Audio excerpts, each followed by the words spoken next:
చంద్రబాబు ఏడాది పాలన వాస్తవంగా అయితే నెల 12కి అవుతుంది. 4వ తారీఖుకి ఎలక్షన్ రిజల్ట్ మాత్రమే. ఘన విజయం ఖాయమైపోయింది. ఆ తర్వాత ప్రమాణ స్వీకారం అన్నటువంటిది కొంత టైం తీసుకుంది.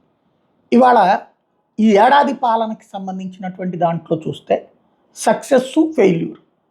సక్సెస్ ఏంటి? రాగానే చెప్పిన మాట నిలబెట్టుకుని ₹1000 పెన్షన్ పెంచడం అన్నటువంటిది, ప్లస్ 4 నెలలు కూడా ఇస్తానన్నటువంటిది టోటల్గా ₹7,000 చేతులకి ఇవ్వటం. ఇది సక్సెస్లో నెంబర్ 1. అలాగే అమరావతి అద్భుతంగా నిర్మిస్తామన్నటువంటి ప్రక్రియ పనులు ప్రారంభించి అప్పులు సంపాదించి ఆ పనుల్ని లైన్లో పెట్టడం, ట్రాక్లో పెట్టడం, ఇది మరొక సక్సెస్ పాయింట్. అదే సందర్భంలో అడ్మినిస్ట్రీరియల్ యాక్టివిటీని ఏదైతే ఎవడు ఏం చేస్తున్నాడో తెలియనటువంటి స్థితి నుంచి ఒక సిస్టంలోకి తీసుకురావడం, పరిపాలనలాగా నడిపించడం మరొక కీలకమైనటువంటి అంశం. ఇంకొకటి రోడ్లు, ఏవైతే క్రిందటిసారి గుంటల రోడ్లతో ప్రజలు తిప్పలబడ్డారో ఆ రోడ్లని గుంటలు పూడ్చడంతో పాటుగా కొత్త రోడ్లు వేయించే కార్యక్రమం చేపట్టడం, అది సక్సెస్సే. ఇంకొక వైపున ఏదైతే ప్రజలకి సంబంధించినటువంటి వ్యవహారాలలో అధిక జోక్యం, అంటే రాజకీయ అధిక జోక్యాన్ని నివారించడం అన్నటువంటిది మంచి పరిణామం. ఈ విషయాల్లో సక్సెస్.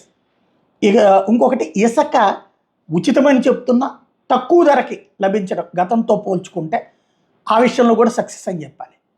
ఇకపోతే ఫెయిల్యూర్ కాన్సెప్టు లేదంటే కనుక లోపాలు చూసుకున్నప్పుడు మద్యం విచ్చలవిడి అయిపోవడం, బెల్ట్ షాపులు, పర్మిట్ రూములు, అలాగే కంట్రోల్ లేని వ్యవస్థ, ఇది ఒకటి మైనస్. సూపర్ 6 పథకాలు ఇస్తానన్నటువంటి హామీ ఏదైతే ఉందో అది ఇంతవరకు కేవలం గ్యాస్ బండ తప్పించి మరొకటి చేయకపోవడం, ఈ ఏడాది ఇస్తాం, ఏడాదిలో అదేం చేయకపోవడం అన్నటువంటిది మరొక వైఫల్యం. ఫీజు రియంబర్స్మెంట్ లాంటిది ఈ ఏడాది పాటు ఏమీ, అసలు నవరత్నాలకు సంబంధించి ఏమీ ఇవ్వకపోవడం, ప్రజలకి ఒక్క పెన్షన్ తప్పించి ఏమీ ఇవ్వకపోవడం అన్నటువంటిది మరొక మైనస్ పాయింట్. వాలంటీర్లను పక్కన పెట్టడం. ఓవరాల్గా 3 లక్షల మంది ప్రభుత్వం ద్వారా ఉపాధి పొందుతున్నటువంటి ఉద్యోగులను, అది వాలంటీర్లు కావచ్చు, మద్యం దుకాణాల్లో పనిచేసేవాళ్ళు కావచ్చు, అలాగే రేషన్ షాపులకు సంబంధించి రేషన్ వెహికల్స్కి సంబంధించిన వాళ్ళని కావచ్చు, రోడ్డును పడేయడం. 3 లక్షల మందిని ఏడాదిలో ఉద్యోగాలు కొత్తగా ఇచ్చింది ఏం లేదు.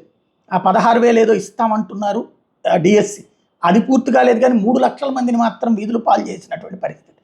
అలాగే ఒక సిస్టమేటిక్ వ్యవస్థ అయిన సచివాలయాన్ని పక్కన పెట్టడం, ఇంటికి వస్తున్న సేవలైనటువంటి వాలంటీర్ వ్యవస్థని పక్కన పెట్టడం, వీటి వలన ఎదురవుతున్నటువంటి ఒక నిర్లిప్తత, ఒక విరక్తి అన్నటువంటిది మైనస్ అవుతుంది.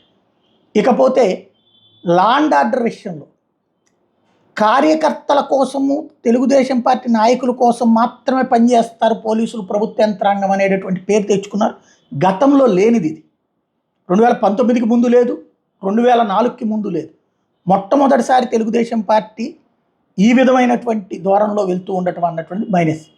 ప్లస్సుల్ని పెంచుకోవడం, మైనస్లు తగ్గించుకోవడం అన్నది ప్రభుత్వం చేతిలో ఉంది.